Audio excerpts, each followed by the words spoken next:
Palla, Volume 2. Palla. Palla. The name burned in my heart. I found myself whispering it in my studies, even when I tried to concentrate on something the magister was saying.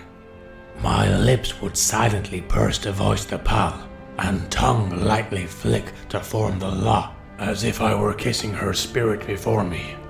It was madness in every way, except that I knew that it was madness. I knew I was in love. I knew she was a noble Redguard woman, a fierce warrior, more beautiful than the stars. I knew her young daughter Betaniki had taken possession of a manor house near the guild, and that she liked me, perhaps was even infatuated. I knew Palla had fought a terrible beast and killed it. I knew Palla was dead. As I say, I knew it was madness, and by that, I knew I could not be mad. But I also knew that I must return to Betaniki's palace to see her statue of my beloved Palla, engaged in that final, horrible, fatal battle with the monster. Return I did, over and over again. Had Betaniki been a different sort of noblewoman, more comfortable with her peers, I would not have had so many opportunities. In her innocence, unaware of my sick obsession, she welcomed my company.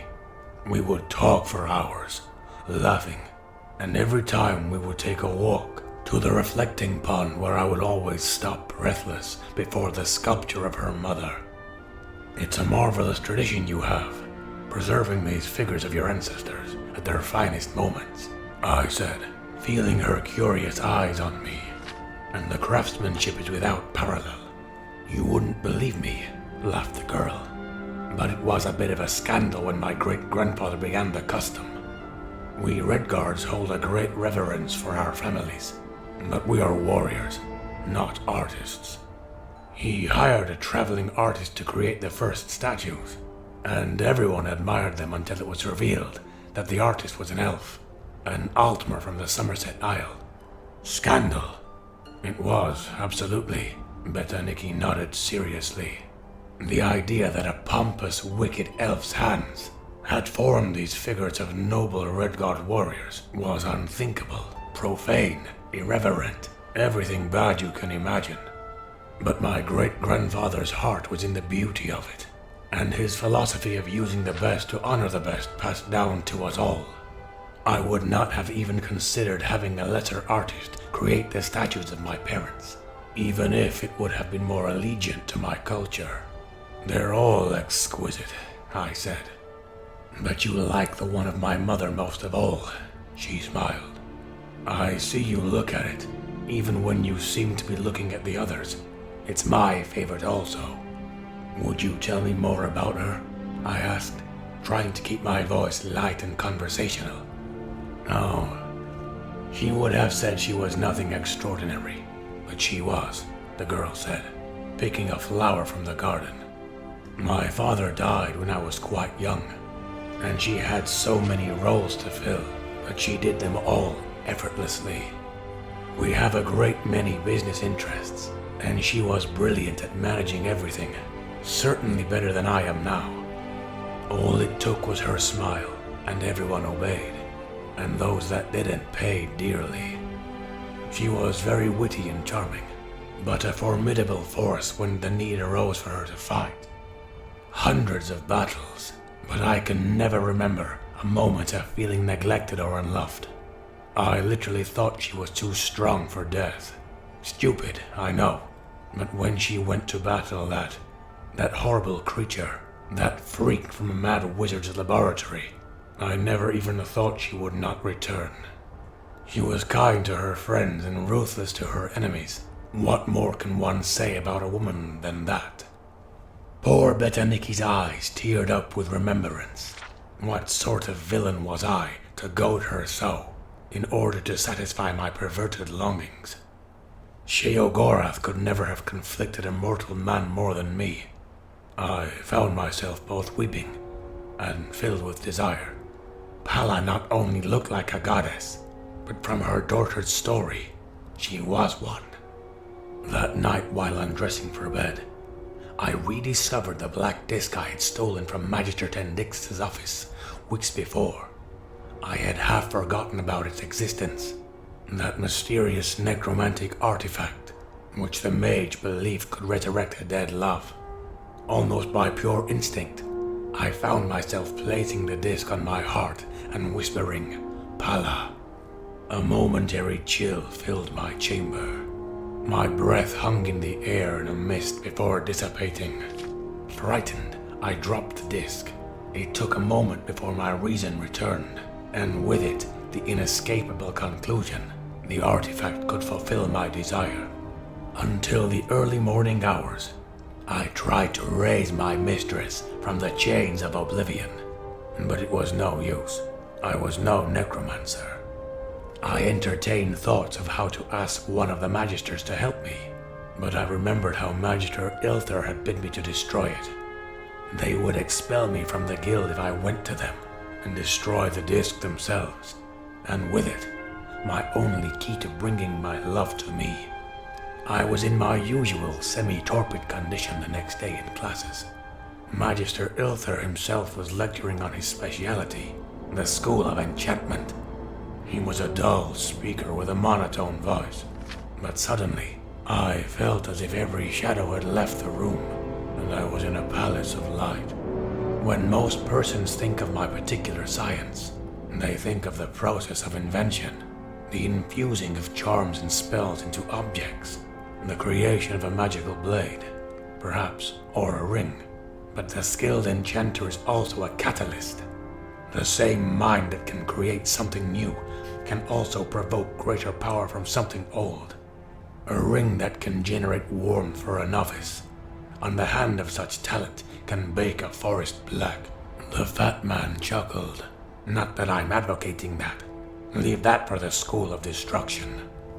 That week, all the initiates were asked to choose a field of specialization. All were surprised when I turned my back on my old darling, the School of Illusion. It seemed ridiculous to me that I had ever entertained an affection for such superficial charms. All my intellect was now focused on the School of Enchantment, the means by which I could free the power of the disc. For months thereafter, I barely slept. A few hours a week I'd spend with Betaniki and my statue to give myself strength and inspiration. All the rest of my time was spent with Magister Ilther or his assistants, learning everything I could about enchantment. They taught me how to taste the deepest levels of magicka within a stored object. A simple spell cast once, no matter how skillfully and no matter how spectacularly, is ephemeral, of the present, what it is and no more, sighed Magister Ilther. But placed in a home, it develops into an almost living energy, maturing and ripening, so only its surface is touched when an unskilled hand wields it. You must consider yourself a miner, digging deeper to pull forth the very heart of gold. Every night when the laboratory closed, I practiced what I had learned. I could feel my power grow, and with it, the power of the disc, whispering, "Palla." I delved into the artifact, feeling every slight nick that marked the runes, and every facet of the gemstones. At times, I was so close to her, I felt hands touching mine, but something dark and bestial, the reality of death, I suppose, would always break across the dawning of my dream. With it came an overwhelming rotting odor, which the initiates in the chambers next to mine began to complain about. Something must have crawled into the floorboards and died, I offered lamely. Magister Ilther praised my scholarship and allowed me the use of his laboratory after hours to further my studies. Yet no matter what I learned, Palla seemed scarcely closer. One night, it all ended. I was swaying in a deep ecstasy, moaning her name, the disc bruising my chest, when a sudden lightning flash through the window broke my concentration. A tempest of furious rain roared over Mir Korup. I went close to the shutters, and when I returned to my table, I found that the disc had shattered. I broke into hysterical sobs and then laughter. It was too much for my fragile mind to bear such a loss after so much time and study.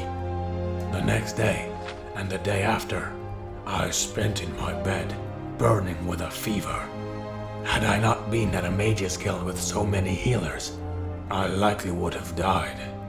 As it was, I provided an excellent study for the budding young scholars. When at last I was well enough to walk, I went to visit Nikki. She was charming as always, never once commenting on my appearance, which must have been ghastly.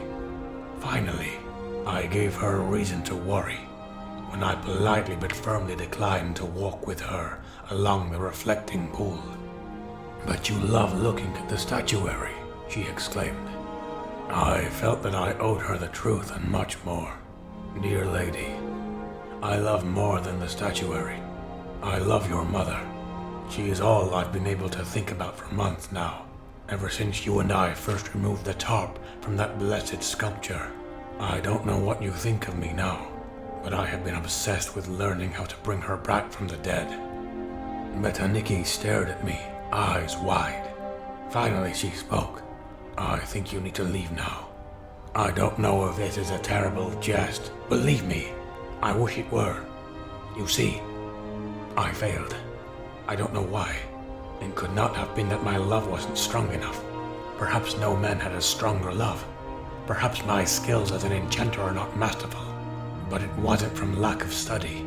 I could feel my voice rise and knew I was beginning to rant, but I could not hold back. Perhaps the fault lay that in your mother never met me, but I think that only the caster's love is taken into account in the necromantic spell. I don't know what it was. Maybe that horrible creature, the monster that killed her, cast some sort of curse on her with its dying breath.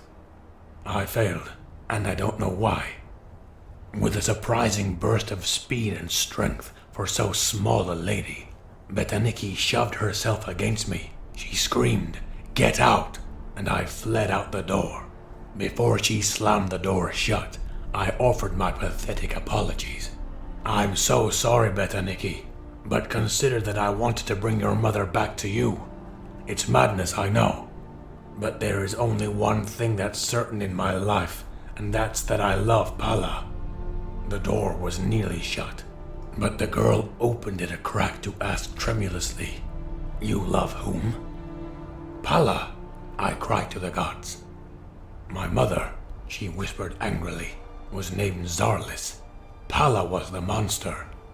I stared at the closed door for Mara knows how much time, and then began the long walk back to the Mages Guild. My memory searched through the minutiae, to the tales and Talos nights so long ago, when I first beheld the statue, and first heard the name of my love. That Breton initiate, Gellin, had spoken. He was behind me. Was he recognizing the beast and not the lady? I turned the lonely bend that intersected with the outskirts of Mir Korup, and a large shadow arose from the ground where it had been sitting, waiting for me. "Palla," I groaned. "Palla, kiss me," it howled. And that brings my story up to the present moment. Love is red, like blood.